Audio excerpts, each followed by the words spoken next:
Welcome, welcome, everyone. I'm Tricia Carr. This is the Charmed Life podcast live on my YouTube channel. And, you might be finding it some other places, or you may be listening to this in replay on the actual podcast. I'm so happy to be here with you today. Now, if you are joining me live or watching this in replay, I had a guest scheduled for today, and somehow it didn't work out. And but keep your eye open if you were coming, hoping to be able to see that guest. I'm sure we will connect sometime soon because I've actually been on this person's podcast, and we had an amazing time.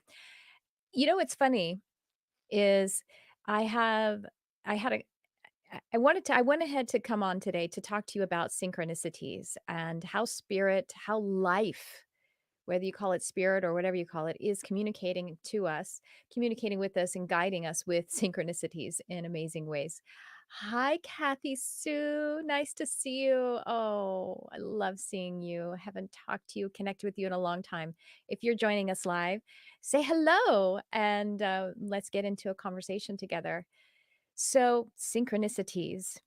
And synchronicities are one way that our life is being guided, and the way that life is cooperating with us in and with actually spirit guides or entities, however it is that you look at it. And honestly, it doesn't matter if you have that as a paradigm or not. Hi, Javier, so nice to see you. It is still how life is operating, cooperating with us.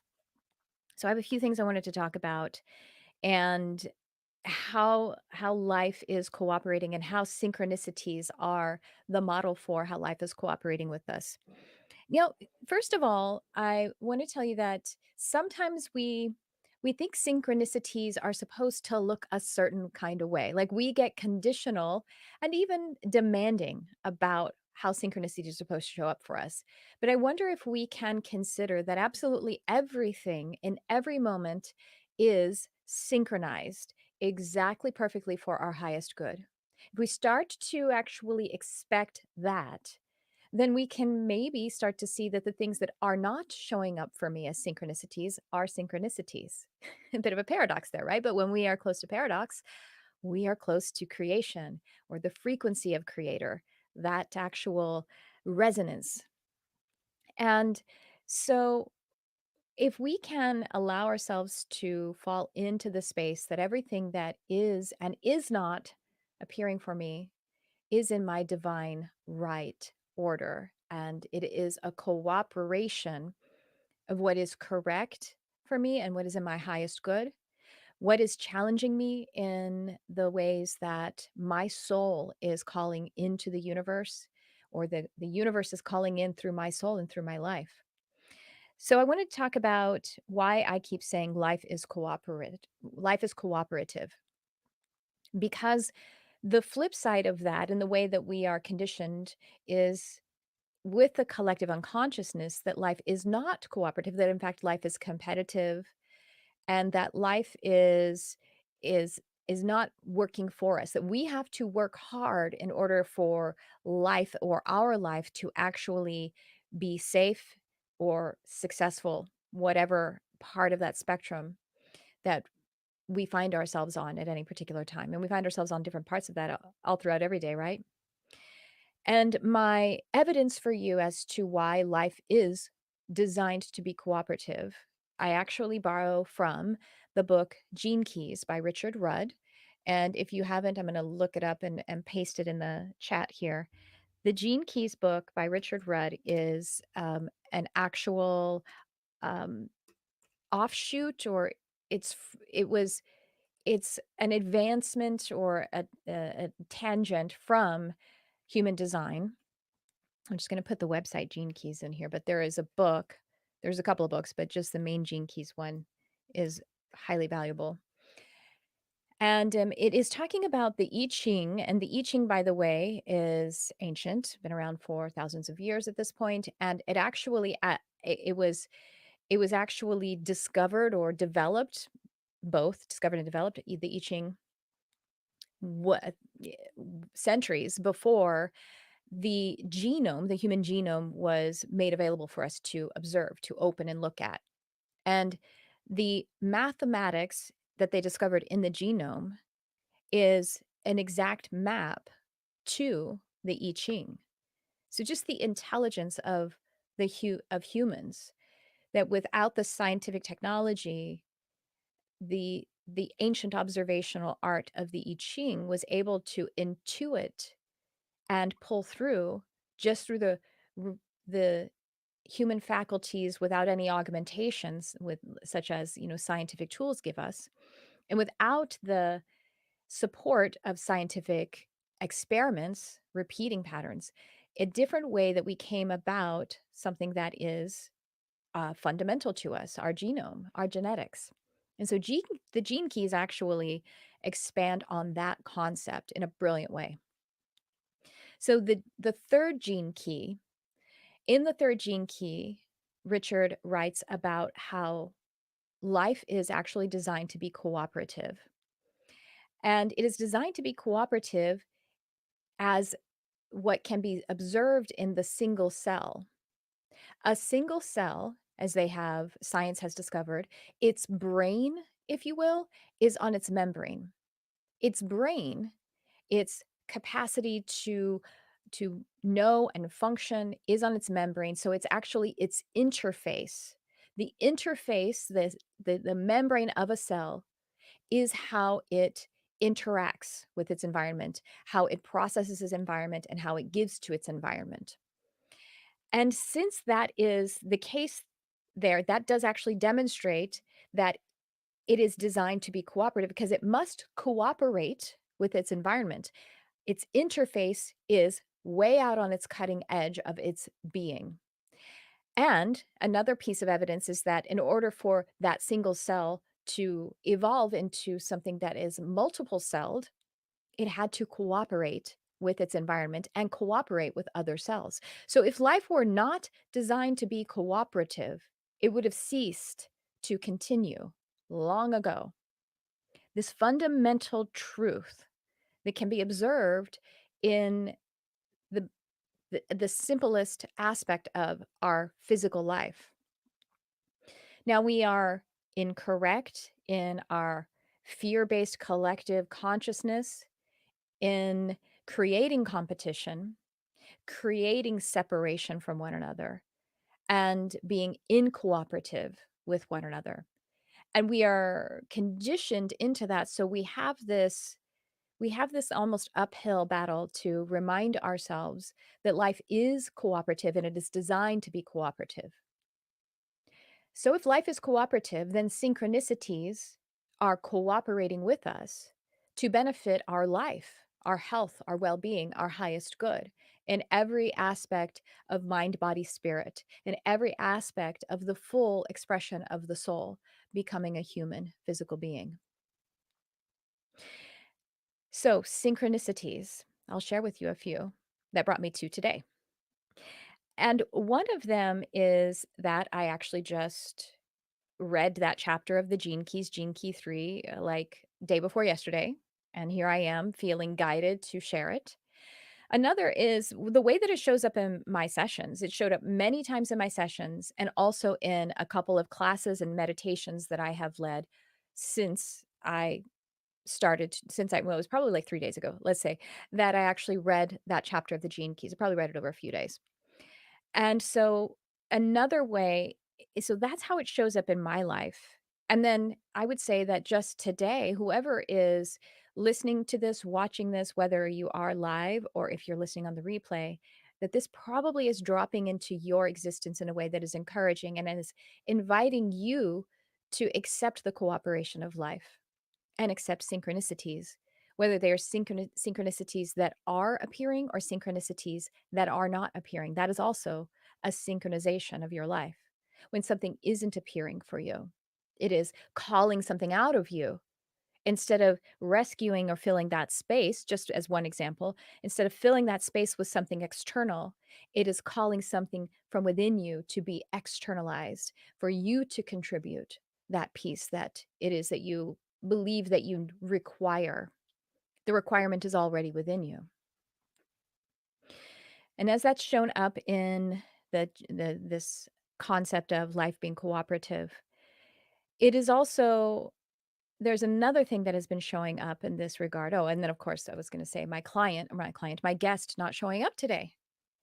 That must be a synchronization. That is bringing us all together to have this encouragement and interaction with life in the way that we are. And a great attunement for that is something that is a book that keeps coming up. It's like this book or this author is stalking me. And it is a book called The Four Agreements. And if you haven't heard of it, I encourage you to pick it up today and read it or listen to it, however you like to consume books. And if you have and you aren't currently reading it, then maybe this is a synchronicity to encourage you to pick it up again. Here's the thing about this book, The Four Agreements, is that it is a transmission. It is it is a restorative transmission, meaning that it is restoring us to the deep truth that life is cooperative and that everything that we are experiencing is for our highest good. And as we restore that into our energy, into what would be our home frequency, then it does start to show up as evidences for us. Life can become easier, or life becomes the right amount of challenge to coax from us that inner requirement for us to contribute from the inner being. So, the four agreements, probably starting about 2 months ago, I was in a session and I heard spirit tell me, heard their guides, my clients' guides, talk to them about the four agreements, prescribe, if you will, the four agreements to this person. I'm not a prescribing doctor, but you know what I mean. I'm using that as a metaphor. And so I did. No, actually, this was probably 3 months ago. Now that as I recall the timeline, and so I did, and then I met with that client again about 2 weeks later, and this client said, "I've read it 4 times and it's changed my life." I was like, "Awesome, great." Now I haven't read the four agreements in probably a few years. It came up again like 4 more times just to shorten your story, shorten the story here. And then it came up again this morning before I started today with the client that I had. I said, "Have you read the four agreements?" And the client said, "Oh my gosh, yes, but I haven't read it in a while and it changed my life and blah, blah, blah." And it was in direct correlation with what it was what we were working on. Oh, there's one more synchronicity, and that is about two podcast recordings ago or broadcasts ago the client, I keep saying client when I mean guest or whatever. My guest actually works with Don Miguel Ruiz Jr. Don Miguel Ruiz is the author of the Four Agreements, and Don Miguel Ruiz is the author's son.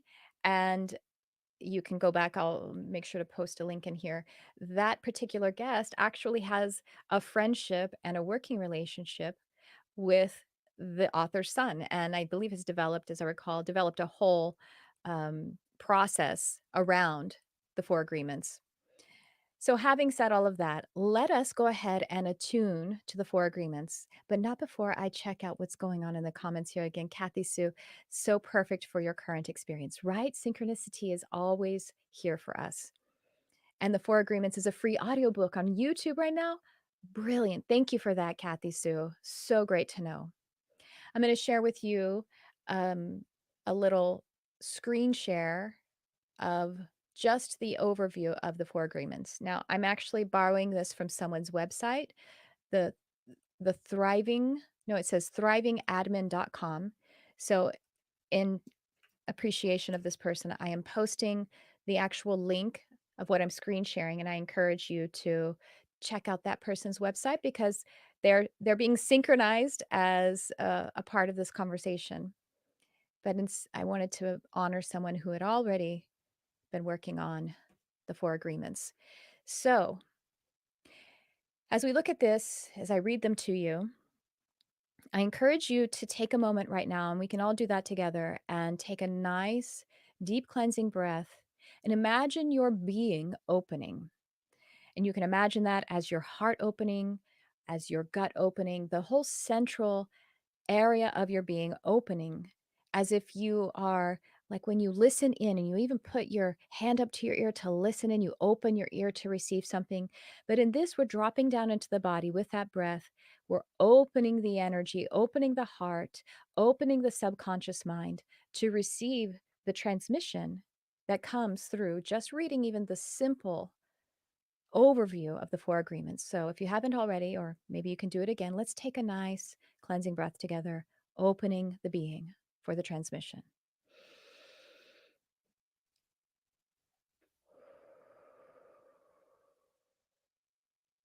Wonderful.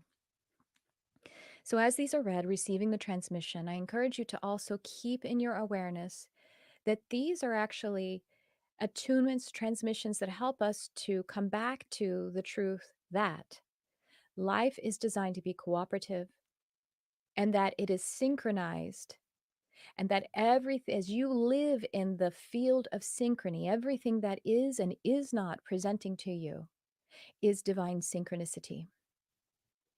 So, the four agreements: 1, be impeccable with your word. Speak with integrity. Say only what you mean. Avoid using the word to speak against yourself or to gossip about others. Use the power of your word in direction of truth and love. The word is actually a manifestation. We can see in human design, which was the planned topic for today, but then my guest didn't make it on. Human design is a model that shows us how our aura or our energy field works. And just suffice it to say, whether you are really well versed or brand new to human design, let's just imagine the energy center at the top, which is the crown, and the energy center at the bottom, which is the root. Both of these energy centers are pressure points. They are pressure centers. And what they do is they draw in energy and they pressurize it throughout your whole energy. And it moves through all of the other energy centers, and it goes through the processing center of the ajna and goes through all of these other energy centers. And then the throat is the manifestation center.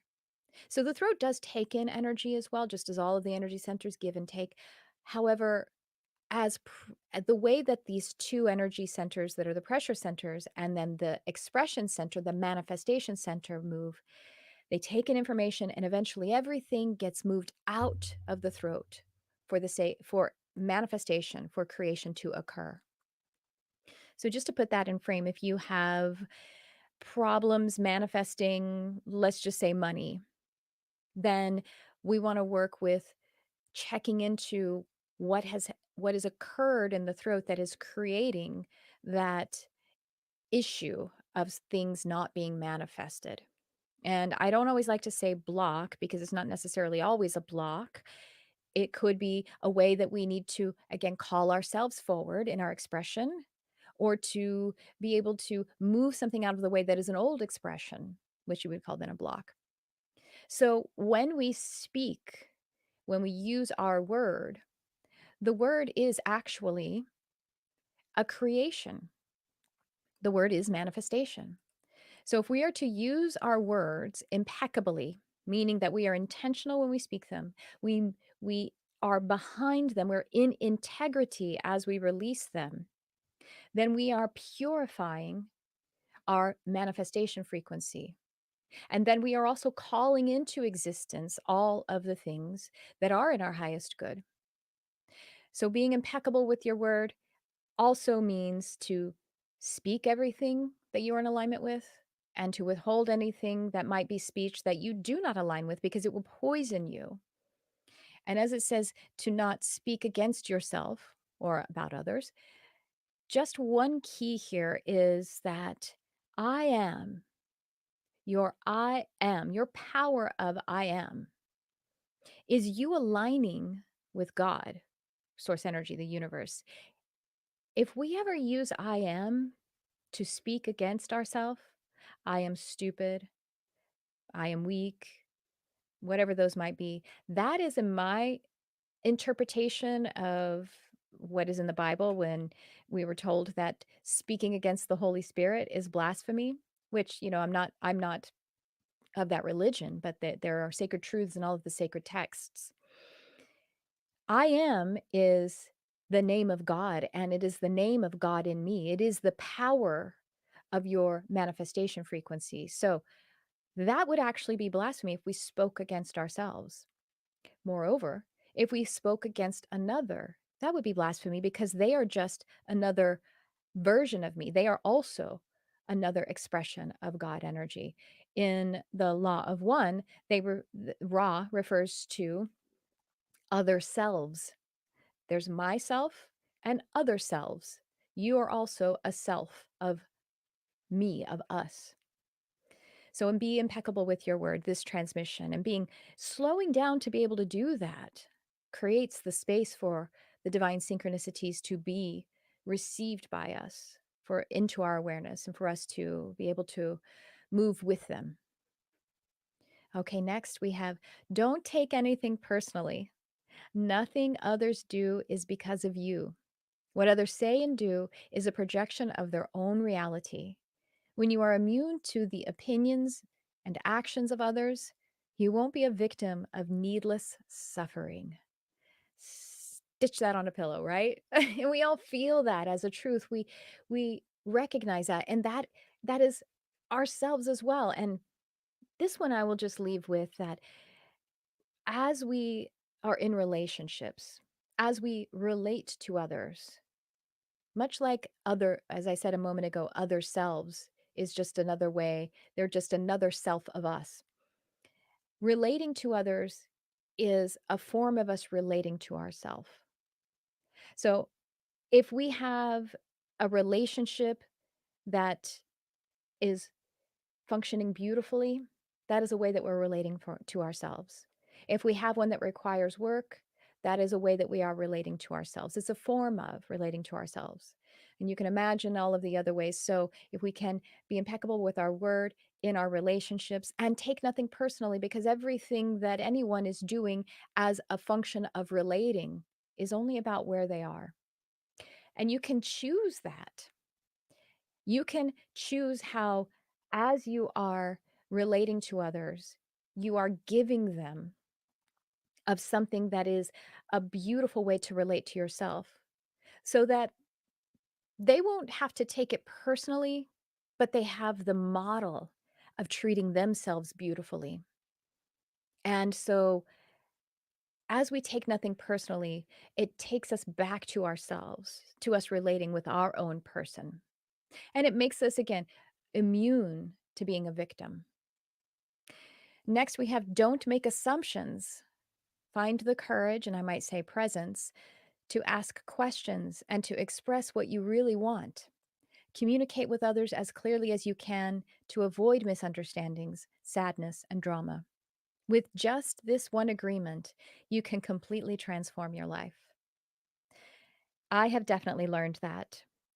In my past, when I was more in, well, I'll just be honest, when I was still in PT, when I had PTSD online, I had CPTSD for a while in my life from the trauma and abuse that I had experienced. And when I rushed making assumptions, when I couldn't tolerate being in the moment to actually be present and ask questions. And, I love this quote from Maya Angelou: believe people when they show you who they are. And if we don't make assumptions and we have the presence and courage to ask questions, to find out to say what we really want, and to find out how others can cooperate with that, then we can give them the opportunity to show us who they really are. And then we can believe that. So, this way to actually be present and to move courageously from the heart. That's what courage means. It means to move forward from the energy of your wonderful, powerful heart. So don't make assumptions. Finally, we have always do your best. Your best is going to change from moment to moment. It will be different when you are healthy as opposed to sick. Under any circumstances, simply do your best, and you will avoid self judgment, self abuse, and regret. And sometimes when I am in self judgment, because let's say I'm tired and I am so tired is a little bit of a way of being sick, right? And I'm running and I'm doing as fast as I can and I'm gonna be a little bit late. I actually taught myself this even in my 20s that if I was running late for something, instead of abusing myself by being in stress and worry about it, I just decided, you know what, I am doing my best. And if that means that this whatever thing I'm going to that I'm running late for, if they reject me because of it, well, then that's right for all of us. It means I'm not ready for it, or it means it's not a match, or whatever it means. And if I sit with that, I am doing my best. We also give ourselves the opportunity to approach life fearlessly, um, with presence again, and we can give ourselves permission then to have the tools of making amends or making atonement. So what I mean by that is if I'm running late, if I take a moment to go, okay, if I'm doing my best, did I do anything selfish? Did I do anything negligent? Did I do anything that was by omission, a sin of omission? Or am I putting too much pressure on myself to do more things? There might be somewhere in the along the line there where while this is my best right now, which makes me run late, is there something else that I can do to make it even better? To validate the fact that this is my best. And so then I can make amends with myself and sometimes with the other person. And then I can make atonement. And that means that I will adjust and attune the energy so that anything that I have taken because of my shortcomings, I can fill in with my growth, which starts right now. As I affirm that I am doing my best and I make amends and atonement to do my best as I'm going forward. So we can validate in ourselves that we are always doing our best because in the moment that we choose that we're doing our best and that best is getting better, then we are always able to be in the fluorescence, in the growth, and then to see the synchronicities are just as they are intended to be for our highest good. So let me see what's going on here. Hi. Hi, Mary. It's great to be reminded of the four agreements, right? Ah, so if I can leave you with anything today, it is my love, of course, and also to allow yourself to be in the presence of your own beautiful energy. And perhaps it is to take in a transmission such as is in the four agreements. And that as you are in your own beautiful energy and you validate yourself and you love and nurture yourself, that allows life to be cooperative with you. Because if we take nothing personally, everything that is happening is a projection of themselves. Well, that's what life is showing us as well, too, but with love, with absolute love and care, and with the encouragement that we are that powerful. Well, thank you for joining me today on this podcast. And I look forward to connecting with you again. If you are listening or watching, however you are, just want to remind you to leave a review, a comment, and to share it with someone that you feel in your heart could benefit by it. And also just to check out all of the links in the show notes. Um, I have many different programs that are on demand. And I'm just so happy to be here with you and appreciate you coming to a space like this for yourself and also blessing me with your light as you do attend it. Thanks for all your work on our beautiful world. And thanks for tuning in. I love you, whoever you are.